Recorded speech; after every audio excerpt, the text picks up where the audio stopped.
باجید بستامی رحمۃ اللہ علیہ کا مولا علی قاری فرماتے ہیں کہ اللہ کے بندے بڑی گزران تنگ تھی، خشک روٹی ہوتی، اس کو پانی میں ڈبو کر نا نمک کے ساتھ کھاتے، اور ہر لقمے کے ساتھ کہتے اللہ جو بھوکے بیٹھے نا ان کا حق اس لقمے میں اگر کوئی میرے رہ گیا تو مجھے پکڑنا نہ۔ وہ بیچاروں کو لقمہ بھی نصیب نہیں، ان کا اگر کچھ حصہ بنتا تھا نا کہ میں ان کو ہی دے دیتا، تھوڑا نہیں دے سکا تو معاف کر۔ بڑی بات ہے، سوچا اللہ کہتا اگر تجھے کوئی شاید زیادہ ملی ہے تو حق تو یہ ہے، اللہ نے تو سارے انسانوں کے لیے پیدا کی، پھر تمہارا امتحان کیا کہ وہ صبر کرتے ہیں اور تم شکر کرتے ہو، یہ دیکھنے کے لیے 2 پرچے دے دیے ہیں۔ اس لیے اپنی ضرورت سے زیادہ شاید جو تفطیر صائم کا اتنا ثواب ہے کہ روزے دار کا روزہ کرو، اور اب پارٹیاں بن گئی نا کہ افطاری ہو رہی، امیر لوگ جا رہے ہیں کھا رہے ہیں پی رہے ہیں، یہ افطاری ہے؟ افطاری کا مفہوم تو یہ کہا کہ ان کے گھروں میں کھانا پہنچا دو، وہ بیچارے اپنا پکائیں، مہینے بھر کا خرچ دے دو، ان کے دل خوش ہو جائیں کہ چلو مہینہ تو آرام سے گزرے۔ یہ تھا فرمایا، اور تم کسی کا روزہ کھلوا دو تو اس کے روزے کے برابر تمہیں ثواب ملے، اس کی بھی کمی نہیں ہوگی، تمہیں ملے گا۔ اور ساتھ یہ ہے کہ ایک غلام آزاد کرنے کا اتنا اجر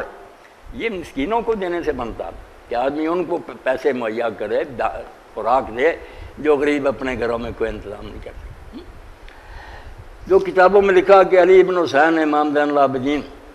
عمدہ کھانا پکواتے، اچھے عمدہ مسالے ڈلواتے، خوشبوئیں آتی، جب افطار کا وقت ہوتا نا قریب، ڈھکنا اٹھا کر خوشبو سونگتے کہ نفس بہت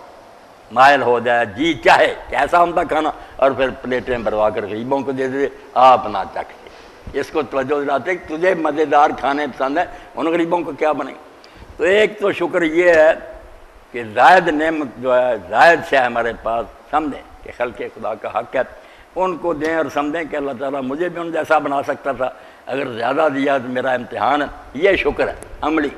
اور دوسری طرف اللہ کی کتاب کا بھی شکرانہ کہ اس کتاب کی قدر کریں، اس کو پڑھیں، اس پر عمل کی کوشش کریں، رکھ نہ چھوڑیں، کیونکہ رکھ دیں آپ تو جیسے سرانے اینٹ رکھ لی، کیا فائدہ اس کتاب۔ ایک کتاب ملی، اس کو پڑھیں، سمجھیں اور اس پر عمل کریں، یہ ہے اصل اس کا عملی شکرانہ۔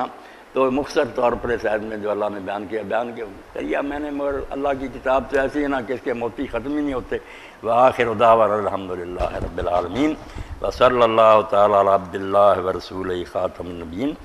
سیدنا مولانا محمد وآلہ وصحبہ اجمعین۔ اللہ اکبر۔